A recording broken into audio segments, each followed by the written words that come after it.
Good morning, student. My name is Nidiksha Kadu from your computer department. Okay, this is the lecture of your software testing. Now, in our previous lecture, we started our unit 3. Okay, that is test management. And in that lecture, we learn about test planning, then what is test plan, and how to prepare test plan, then what is scope management, resource analysis, requirement gathering. Okay, तो ये सारे जो topics थे हम लोगों ने हमारे previous lecture में लर्न किए थे.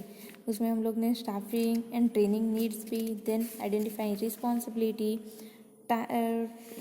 Testing task, okay, then schedule, ये सारे जो टॉपिक्स थे वो हम लोग ने हमारे प्रीवियस लेक्चर में कवर कर लिए. ओके, नाउ और today's topic is what is test management, choice of standard and test infrastructure management. तो ये सारे जो टॉपिक्स है वो हम लोग को आज के लेक्चर में कवर करने हैं. तो हम लोग फर्स्ट स्टार्ट करते हैं हमारे first topic, that is test management. Now what is test management? Test management क्या होता है? Test management is a process of managing the test. वो क्या है? एक प्रोसेस है जिसमें हम लोग क्या करते हैं, जो भी हमारी टेस्टिंग की प्रोसेस है उसको हम लोग मैनेज करते हैं. So it is the process of managing the test. Now here the test management is also performed using the tool to both type of test, that is automated and manual. देखिए यहाँ पे test management जो है वो basically क्या है, वो एक प्रोसेस है जिसमें हम लोग क्या करते हैं, मैनेज करते हैं हमारे टेस्ट को. ओके, तो ये जो क्या है कि ये जो प्रोसेस है हम लोग दो तरीके से कर सकते हैं, वेदर इट इज़ मैन्युअली और with the use of some tool that is automated. मतलब हम लोग मैन्युअली भी टेस्ट मैनेजमेंट कर सकते हो और कोई टूल भी यूज़ कर सकते हो. ओके, और उसको ऑटोमेट भी बना सकते हैं. ओके, तो ये जो टेस्ट मैनेजमेंट है that can be perform by two ways, manually और ऑटोमेटिकली. तो ये टेस्ट मैनेजमेंट क्या है? It is a basically process of managing the test. इससे हम लोग हमारे जो टेस्टिंग प्रोसेस है उसको मैनेज करते हैं.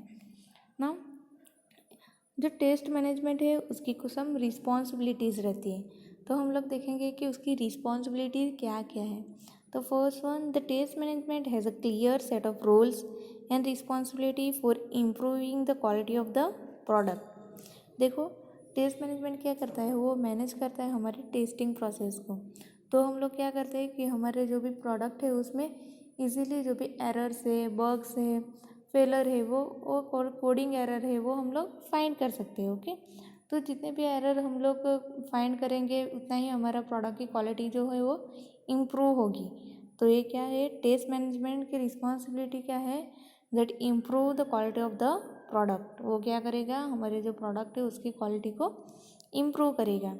Then test management help the development and maintenance of the product matrix during the course of project.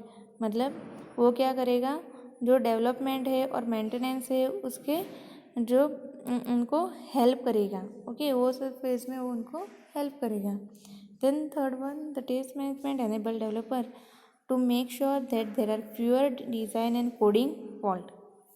देखो यहाँ पे जो टेस्ट मैनेजमेंट है वो जो डेवलपर है उसको अनेबल करेगा और मेक श्योर करेगा कि जो भी हम लोग ने प्रोडक्ट का कोडिंग किया है और उसका डिज़ाइन किया है उसमें लेस और मिनिमम वो फॉल्ट आए. ओके, जो भी हम लोग ने डिज़ाइन किया है और कोडिंग किया है उसमें मिनिमम फॉल्ट हो. तो वो क्या मेक श्योर करेगा कि there is favour design and coding fault. तो देखो ये जो रिस्पॉन्सिबिलिटी क्या है हमारे टास्क मैनेजमेंट की, फर्स्ट तो वो क्या करेगा कि वो जो है हमारे प्रोडक्ट की क्वालिटी को इम्प्रूव करेगा. देन सेकेंड, वो हेल्प करेगा डेवलपमेंट एंड मेंटेनेंस में. देन द थर्ड वन, वो क्या करेगा, वो मेक श्योर करेगा कि जो भी हमारा प्रोडक्ट है उसके डिज़ाइन एंड कोडिंग में मिनिमम फॉल्ट हो. ओके, तो ये क्या है सारी रिस्पॉन्सिबिलिटी किसकी, टेस्ट मैनेजमेंट की.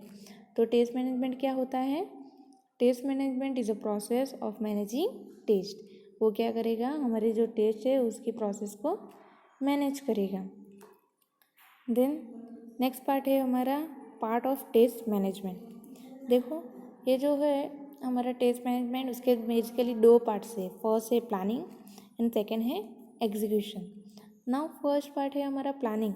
तो उसमें क्या क्या आएगा, उसमें आएगा risk analysis. Risk analysis means कि जो भी प्रोडक्ट हमने डेवलप किया है उसमें ये जो भी उसके डेवलपमेंट फेज है उसमें कौन कौन से रिस्क आ सकते हैं, वो किस में आएगा, रिस्क एनालिसिस में। देन नेक्स्ट है हमारा test estimation, test planning, test organisation, ये सारे किस में आएंगे, हमारे प्लानिंग पार्ट में। ओके, देन नेक्स्ट पार्ट है हमारा एग्जीक्यूशन। नाउ एग्जीक्यूशन पार्ट में क्या आएगा, test monitoring and control, then issue management and test report and evolution. ये सारा कौन से पार्ट में आएगा, हमारा एग्जीक्यूशन पार्ट में। तो देखो ये दो क्या है, दो हमारे कौन से पार्ट हैं, planning and execution, that is the part of the test management. वो क्या है, टेस्ट मैनेजमेंट के पार्ट से। ओके, तो समझ में आया टेस्ट मैनेजमेंट क्या होता है, that is basically the process of managing the test. और वो क्या करता है, ऑर्गेनाइज करता है हमारे टेस्ट को। सो ये है हमारा टेस्ट मैनेजमेंट।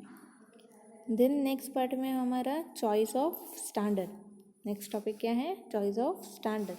नाउ पहले बताओ कि स्टैंडर्ड क्या होता है।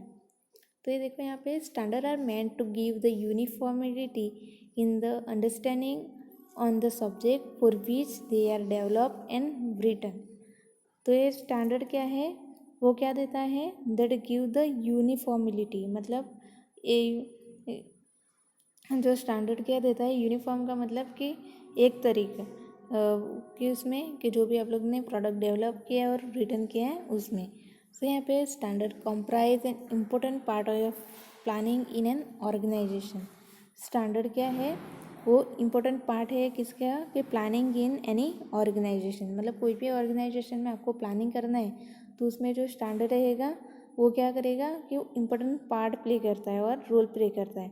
तो वो क्या देता है, uniformity in our understanding the subject. So ये देखो यहाँ पे कि there are mainly two types of standard. कितने टाइप्स के स्टैंडर्ड है, फर्स्ट है एक्सटर्नल स्टैंडर्ड एंड सेकंड है हमारा इंटरनल स्टैंडर्ड। ये क्या है, दो टाइप्स है हमारे स्टैंडर्ड के। तो फर्स्ट हम लोग स्टार्ट करते हैं हमारे एक्सटर्नल स्टैंडर्ड से। ना एक्सटर्नल स्टैंडर्ड क्या होता है कि ये जो स्टैंडर्ड है, they are made by the external entity to an organisation. मतलब ये देखो यहाँ पे जो एक्सटर्नल स्टैंडर्ड है वो कौन क्रिएट करता है, जो भी आउटसाइड जो मेंबर वो जो है वो हमारे ऑर्गेनाइजेशन का पार्ट नहीं रहता है। फॉर एग्जांपल आपका मैनेजर है, देन प्रोजेक्ट मैनेजर है, वो उसको डिज़ाइन नहीं करेगा। वो कौन क्रिएट करेगा, entity external to an organisation. मतलब हमारे ऑर्गेनाइजेशन के बाहर का कोई पर्सन होगा वो हमारे लिए एक्सटर्नल स्टैंडर्ड क्रिएट करेगा।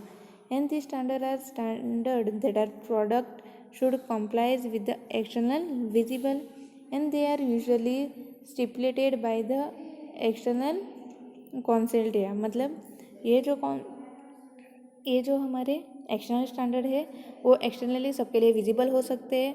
और वो कौन क्रिएट कर सकता है, वो कौन क्रिएट करेगा, हमारा एक्सटर्नल कंसोर्टियम। उसका मतलब जो भी एक्सटर्नल भागीदार होंगे जो हमारे प्रोजेक्ट में, वो क्रिएट करेंगे हमारे एक्सटर्नल स्टैंडर्ड। तो उसमें कौन कौन आ सकता है, कोई भी एक्सटर्नल हमारे जो भी भागीदार है वो, नहीं तो यूज़र भी एक्सटर्नल स्टैंडर्ड क्रिएट कर सकते हैं। ओके, तो बेसिकली जो एक्सटर्नल स्टैंडर्ड है that is made by the external entity. मतलब जो भी हमारा ऑर्गेनाइजेशन का पर्सन है वो ये एक्सटर्नल स्टैंडर्ड क्रिएट नहीं करते, बट कि जो हमारा ऑर्गेनाइजेशन के बाहर के लोग हैं वो एक्सटर्नल स्टैंडर्ड क्रिएट करते हैं। वो कोई भी हो सकता है, जो भी हमारा एक्सटर्नल भागीदार है वो कर सकता है। अदरवाइज़ जो भी हमारा कस्टमर है जिसको हम लोग हमारा प्रोडक्ट डिलीवर कर रहे हैं वो भी एक्सटर्नल स्टैंडर्ड क्रिएट करते हैं। ओके, तो यहाँ पे देखो external standard are of 3 types. External standard के 3 टाइप्स है। फर्स्ट वन है कस्टमर स्टैंडर्ड। कस्टमर स्टैंडर्ड क्या होगा, that refer to the something defined by the customer as per his and her business requirement. मतलब कस्टमर स्टैंडर्ड क्या होगा कि वो कौन डिफाइन करेगा, कस्टमर स्टैंडर्ड कौन डिफाइन करेगा, कस्टमर। किसके बिहाफ पे, on the behalf of her requirement. मतलब उसको उसके प्रोजेक्ट है और प्रोडक्ट है उसमें कौन सी रिक्वायरमेंट है उसके हिसाब से वो कस्टमर स्टैंडर्ड डिज़ाइन करेगा। देन नेक्स्ट है हमारा national standard. National standard to something defined by the regulatory entity of the country where the supplier and customer are decide. मतलब ये जो नेशनल स्टैंडर्ड है वो कौन डिफाइन करेगा? जो रेगुलेटरी एंटिटी होती है हमारे कंट्री की, वो डिफाइन करेंगी। ओके, देन इंटरनेशनल स्टैंडर्ड में क्या आएगा? They are define at international level. देखो यहाँ पे this are the applicable to all the customer supply across the globe. देखो ये जो इंटरनल स्टैंडर्ड है वो इंटरनल लेवल पे इंटरनेशनल स्टैंडर्ड है वो इंटरनेशनल लेवल पे डिफाइन होते हैं और वो किसके लिए एप्लीकेबल होते हैं? All the customer and supplier across the world. For example, एक हमारा कस्टमर है इन इंडिया में, दूसरा है जापान में, दूसरा है अमेरिका में। तो ये सारे जो कस्टमर है जो हमारे अक्रॉस द ग्लोब है उस सब के लिए एप्लीकेबल रहता है। तो बेसिकली एक्सटर्नल स्टैंडर्ड जो है वो कौन डिफाइन करते हैं? The person that is outside our organisation. तो वो कौन है? हमारे 3 टाइप से मेनली द कस्टमर स्टैंडर्ड, वो कौन डिफाइन करेगा? कस्टमर, उसकी रिक्वायरमेंट के हिसाब से।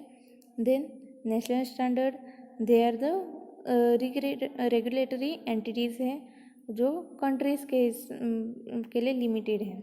देन इंटरनेशनल स्टैंडर्ड है वो इसका लेवल कहाँ तक है? इंटरनेशनल लेवल तक। ओके, और वो सबके लिए एप्लीकेबल है।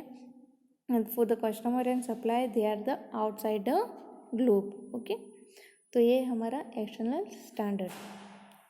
देन नेक्स्ट है हमारा internal standard. Now internal standard क्या रहेगा? जैसे हम लोग ने पहले देखा कि हमारा एक्सटर्नल स्टैंडर्ड है वो जो भी पर्सन आउटसाइड आवर ऑर्गेनाइजेशन है, ऑर्गेनाइजेशन के बाहर के लोग वो डिज़ाइन करते हैं। बट जो इंटरनल स्टैंडर्ड रहेगा, this are the standard are develop and use by the software development organisation for internal uses purpose. देखो ये जो है हमारा इंटरनल स्टैंडर्ड वो कौन डेवलप एंड यूज़ करेगा? जो भी हमारा ऑर्गेनाइजेशन है वो, और वो किसके लिए? इंटरनल पर्पस के लिए यूज़ करेगा। सो यहाँ पे internal standard are standard formulated by the testing organisation to bring consistency and predictability. So जो ये इंटरनल स्टैंडर्ड है वो कौन मेनली डिज़ाइन करेगा? जो टेस्टिंग ऑर्गेनाइजेशन है वही डिज़ाइन करेगा और वो ही डेवलप करेगा। और वो क्यों डेवलप करता है?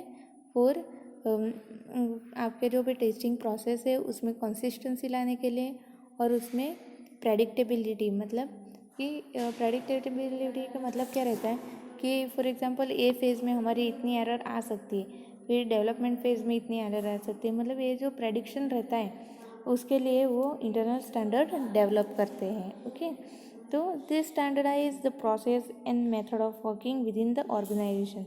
सो जो इंटरनल स्टैंडर्ड से क्या होता है कि जो भी प्रोसेस है उसको स्टैंडर्डाइज करते हैं और जो भी आपकी मेथड है और ऑर्गेनाइजेशन का वर्किंग है उसको स्टैंडर्डाइज करते हैं। तो बेसिकली जो इंटरनल स्टैंडर्ड है वो कौन डेवलप करता है? That is develop by testing organisation. कौन डेवलप करता है? Testing organisation. ओके, तो देखो यहाँ पे internal standard that include the naming and storage conventional food test artificial. मतलब जो भी हमारा इंटरनल स्टैंडर्ड है उसमें क्या क्या इंक्लूड करता है? फर्स्ट क्या है उसमें? Naming and storage conventional food test artefacts. मतलब उसमें क्या रहेगा? जो भी आपके टेस्टिंग आर्टिफैक्ट है, फॉर एग्जांपल आपके टेस्ट केस है, टेस्ट रिजल्ट है, टेस्ट स्पेसिफिकेशन है, वो प्रॉपरली नेम हुए हैं कि नहीं, फिर उसका वो नेम जो है वो मीनिंगफुल है कि नहीं, वो किस में इंश्योर करेंगे हम लोग? इन नेमिंग एंड स्टोरेज कन्वेंशनल में। देन डॉक्यूमेंट स्टैंडर्ड, तो इसमें क्या रहेगा? जो भी डॉक्यूमेंट है हमारे देन कोडिंग स्टैंडर्ड है उसके रिलेटेड जो स्टैंडर्ड है वो इसमें आएगा। Then test coding standard. Then next है हमारा टेस्ट रिपोर्टिंग स्टैंडर्ड। तो ये जो इंटरनल स्टैंडर्ड है उसमें बेसिकली क्या क्या इंक्लूड करेगा? वो naming and storage conventional, then document standard, test coding standard and test reporting standard. So ये हमारे 2 टाइप्स के standard, that is external standard and internal standard. जो एक्सटर्नल स्टैंडर्ड है वो कौन डिज़ाइन करता है? The person outside our organisation. और इंटरनल स्टैंडर्ड कौन डेवलप करता है? They are develop by the testing organisation. Okay, then next topic है हमारा टेस्ट इंफ्रास्ट्रक्चर मैनेजमेंट। देखो यहाँ पे जो टेस्ट इंफ्रास्ट्रक्चर मैनेजमेंट है उसके बेसिकली 3 एलिमेंट्स हैं, उसके मेनली 3 एलिमेंट्स है। फर्स्ट वन है test case database, then defect repository, and the third one है configuration management repository and tool. तो ये क्या है हमारा 3 essential element of our test infrastructure management. Okay, तो हम लोग क्या करेंगे, अभी ये जो 3 एलिमेंट्स है उसके बारे में हम लोग 1 बाय 1 पढ़ेंगे। ओके, तो फर्स्ट हम लोग स्टार्ट करते हैं टेस्ट केस डेटाबेस से। ना टेस्ट केस डेटाबेस क्या होता है? Test case database capture all the relevant information about the test cases in the organisation. मतलब टेस्ट केस डेटाबेस में क्या आएगा, ऑल द इम्पोर्टेंट और नेसेसरी इंफॉर्मेशन होगी जो भी हमारे टेस्ट केस है उसके बारे में। ओके, तो जो भी हम लोग फॉर एग्जांपल एक कोई भी प्रोडक्ट डेवलप करते हैं तो उसका एक टेस्ट केस तो होता ही नहीं है, हम लोग अलग अलग पार्ट के लिए अलग अलग टेस्ट केस डिज़ाइन करते हैं ना। फॉर एग्जांपल लॉगिन पेज के लिए अलग रहेगा, देन होम पेज के लिए अलग टेस्ट केस रहेगा। तो ओके, तो ये जो पूरा प्रोजेक्ट है उसके बहुत सारे टेस्ट केसेस रहते हैं। ओके, तो ये टेस्ट केस जहाँ पे स्टोर होता है वो क्या है, हमारा टेस्ट केस डेटाबेस। तो टेस्ट केस डेटाबेस में क्या रहेगा, जो भी टेस्ट केस है हमारे प्रोजेक्ट के वो सारे वहाँ पे स्टोर रहेंगे। ओके, तो देखो यहाँ पे तो कौन कौन से कंटेंट हमारे टेस्ट केस डेटाबेस में आएंगे। फर्स्ट कंटेंट रहेगा उसका टेस्ट केस। तो उसमें क्या रहेगा कि record all the information about the test cases. तो टेस्ट केस में क्या रहेगा कि वो सारा जो भी हमारा टेस्ट केस है उसके सारे इंफॉर्मेशन स्टोर करेगा। फॉर एग्जांपल उसमें टेस्ट केस आईडी होगी, आपका टेस्ट केस नेम रहेगा, then test case owner, then उसका स्टेटस। ओके, तो ये सारा कंटेंट किस में रहेगा, टेस्ट केसेस में। देन सेकेंड है हमारा test case product cross reference. तो उसमें क्या रहेगा, providing mapping between the test case and the corresponding feature of the product. तो ये जो सेकेंड एंटिटी है उसमें क्या करेगा, वो मैपिंग प्रोवाइड करेगा किस में, तो आपके जो टेस्ट केस है और उसके फीचर्स है आपके प्रोडक्ट के उसके बीच में। ओके, तो उसके एट्रीब्यूट कौन से रहेंगे, एक तो आपके test case ID, then module ID, then third of entity क्या है, टेस्ट केस रन हिस्ट्री। तो टेस्ट केस रन हिस्ट्री में क्या आएगा, वो प्रोवाइड करेगा history of the when test was running and what was the result. देखो यहाँ पे टेस्ट केस रन हिस्ट्री में क्या रहेगा, आपके टेस्ट केस है उसकी हिस्ट्री प्रोवाइड करेगा। तो उसमें क्या क्या आएगा कि आपकी टेस्ट केस है वो कब स्टार्ट हुआ है और उसका रिजल्ट क्या है वो उसका डेटा वो प्रोवाइड करेगा। तो उसमें आपको क्या क्या आएगा, टेस्ट केस आईडी आएगा, देन रन डेटा आएगा, then time and status. Okay, तो इसके एट्रीब्यूट रहेंगे। द नेक्स्ट है हमारा entity that is case defect cross reference. तो उसमें क्या रहेगा, it give the detail of the test case introduce to test certain defect detected in the product. मतलब वो कौन सा टेस्ट केस इंट्रोड्यूस करेगा, जो डिफेक्ट हमारे डिटेक्शन के प्रोडक्ट में उसके टेस्ट केस को इंट्रोड्यूस करेगा। तो उसमें क्या क्या रहेगा, attribute test case ID, then defect reference. तो ये देखो ये क्या है, हमारा टेस्ट केस डेटाबेस है। तो वो क्या देगा, जो भी हमारे प्रोजेक्ट के टेस्ट केस है उसकी इंफॉर्मेशन देगा। ओके, तो ये फर्स्ट पार्ट है हमारा टेस्ट इंफ्रास्ट्रक्चर मैनेजमेंट का। देन सेकेंड पार्ट है हमारा डिफेक्ट रिपोजिटरी। डिफेक्ट रिपोजिटरी में क्या आएगा कि defect repository capture all the relevant detail of the defect reported for the product. मतलब फॉर एग्जांपल मेरा एक प्रोडक्ट है, ओके, तो उसमें कितने कितने डिफेक्ट आया और कौन से डिफेक्ट है उसके सारे डिटेल आएगा हमारा डिफेक्ट रिपोजिटरी में। ओके, तो क्या करेगा, वो capture all the relevant detail of the defect. मतलब जितने भी डिफेक्ट जो है वो रिपोर्ट हुए हमारे प्रोडक्ट में उसकी डिटेल वहाँ पे स्टोर होगी। देखो हमने टेस्ट केस डेटाबेस है उसमें टेस्ट केस की डिटेल थी, उस सिमिलरली जो डिफेक्ट रिपोजिटरी है उसमें जो भी डिफेक्ट रिपोर्ट होते हैं उसका डेटा रहेगा। सो यहाँ पे Defect repository is an important vehicle of communication that influence the workflow within the software organization. तो क्या इन्फ्लुएंस करेगा? जो डिफेक्ट रिपोजिटरी है वो जो हमारे सॉफ्टवेयर का वर्क फ्लो है उसको इन्फ्लुएंस करेगा. Okay, and it provide base data in the arriving at several of matrix. In particular, most of the metrics classify as a testing defect matrix and development defect matrix and derive out of the data in the defect repository. मतलब basically जो भी हमारा data और defect repository है वो क्या करेगा, जो भी हमारे सॉफ्टवेयर है और प्रोडक्ट है उसमें जितने भी डिफेक्ट आए हैं तो उसकी इंफॉर्मेशन वो कलेक्ट करेगा. ओके, तो ये हमारा डिफेक्ट रिपोजिटरी. देन नेक्स्ट है हमारा configuration management, that is CM. So पहले सॉफ्टवेयर कॉन्फ़िगरेशन क्या होता है कि software configuration is a collection of software element that comprise major business function. Software configuration क्या रहेगा? वो कलेक्शन रहेगा किसका? सॉफ्टवेयर एलिमेंट का. ओके, नाउ देखो यहाँ पे software configuration management in concern with labelling, tracking and controlling change in a software element of the system. देखो सॉफ्टवेयर कॉन्फ़िगरेशन क्या रहेगा? वो कलेक्शन ऑफ सॉफ्टवेयर एलिमेंट है. ओके, तो ये सॉफ्टवेयर कॉन्फ़िगरेशन मैनेजमेंट वो क्या है? That is the labelling, tracking and controlling the changing in the software element of the system. मतलब फॉर एग्जांपल आपके डिफरेंट सॉफ्टवेयर एलिमेंट हैं हमारे सिस्टम के. फॉर एग्जांपल होम पेज है, लॉगिन पेज है. ओके, तो उसमें जो भी आपका लेबलिंग रहेगा, उसका ट्रैकिंग रहेगा, उसका कंट्रोलिंग द चेंज, मतलब चेंजेस आएंगे उसके कंट्रोलिंग है, वो क्या है, किस में आएगा? आपका सॉफ्टवेयर कॉन्फ़िगरेशन मैनेजमेंट में. सो द मेन पर्पस क्या है हमारे सॉफ्टवेयर कॉन्फ़िगरेशन मैनेजमेंट का?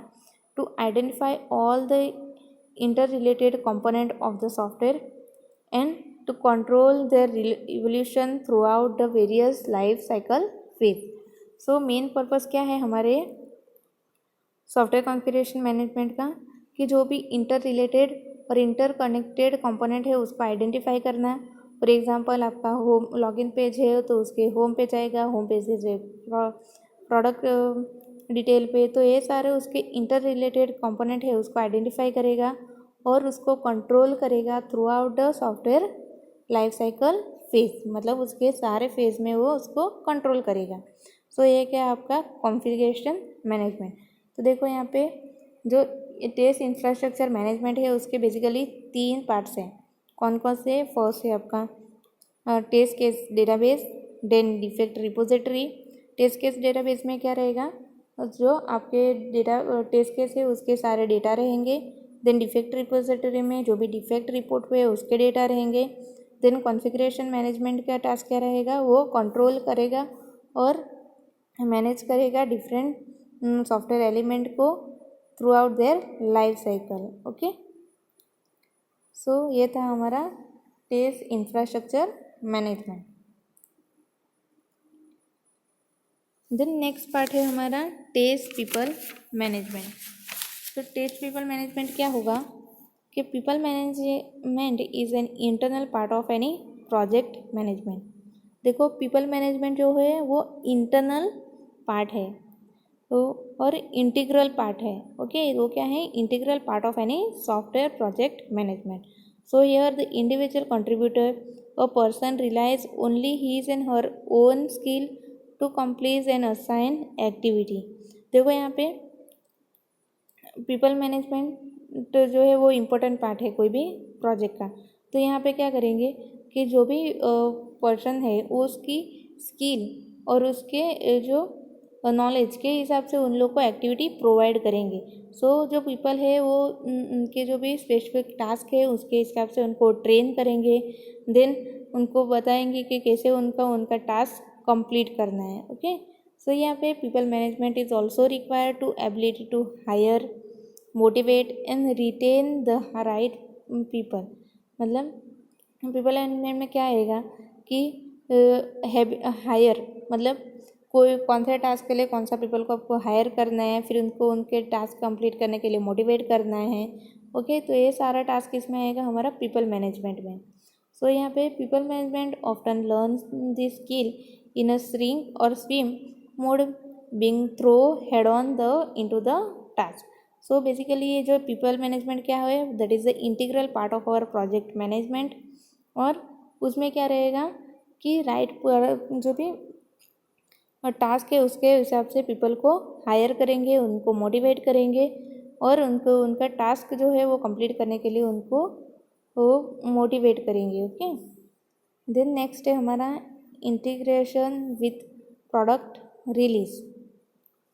देखो यहाँ पे ultimately the success of the product depend on the effectiveness of integration of the development and testing activity. मतलब जो भी कोई भी एक प्रोडक्ट है, ओके, तो उसका सक्सेस किस पे डिपेंड करता है कि उसका इंटीग्रेशन है विथ प्रोजेक्ट के जो डेवलपमेंट है और उसके टेस्टिंग एक्टिविटी है, उसमें जो भी इंटीग्रेशन है उस पर डिपेंड करता है. ओके. और उसके सक्सेस पे, उस पर हमारा जो प्रोडक्ट है उसके सक्सेस डिपेंड करता है. तो बेसिकली यहाँ पे this job function have to work in the tight unity between themself and with the other group such as a product support, product management and so on. मतलब जो भी हमारा अलग अलग फेज़ है प्रोजेक्ट को डेवलप करने में, ओके, उसके लाइफ साइकिल में, तो उसके बीच में जो इंटीग्रेशन है that is the important part for the success of our product. Okay. तो देखो यहाँ पे उसमें अलग अलग आता है. फर्स्ट है synchronise point, then service level argument, then consistent definition, then communication mechanism. ये सारे क्या है कि पॉइंट्स है जो हम लोग को डिसाइड करने हैं during this planning. So the purpose of this testing team to identify the defect in the product and the risks that can be faced by the releasing the product with the existing defect. मतलब हमारा जो भी software testing का जो team है उसका main purpose क्या रहेगा कि वो क्या करेंगे, डिफेक्ट है जो हमारे प्रोडक्ट है उसमें आइडेंटिफाई करेंगे, जो भी रिस्क है वो आइडेंटिफाई करेंगे. सो आपका जो प्रोडक्ट है वो इफ़ेक्टिवली रिलीज़ हो. और जो भी आपके प्रोडक्ट जब भी आपको रिलीज़ करना है तब तो उसमें कोई भी एरर या डिफेक्ट ना हो और वो प्रॉपरली आपका जो प्रोडक्ट है वो रिलीज़ होगा. ओके. सो ये क्या है आपका इंटीग्रेशन विथ प्रोडक्ट रिलीज. सो आज हम लोग ने क्या क्या पढ़ा कि हम लोग ने आज पढ़ा कि व्हाट इज़ टेस्ट मैनेजमेंट. फिर हम लोग ने पढ़े हमारे स्टैंडर्ड, वो है internal standard and external standard. Then what is test infrastructure management और उसके 3 basic element, that is test case database, defect repository, then configuration management repository. Okay. And then last में हम लोग ने पढ़ा what is people management and integration with product release. Okay. तो I hope you all understand this all the topics that we cover in our today's lecture. Okay. So thank you.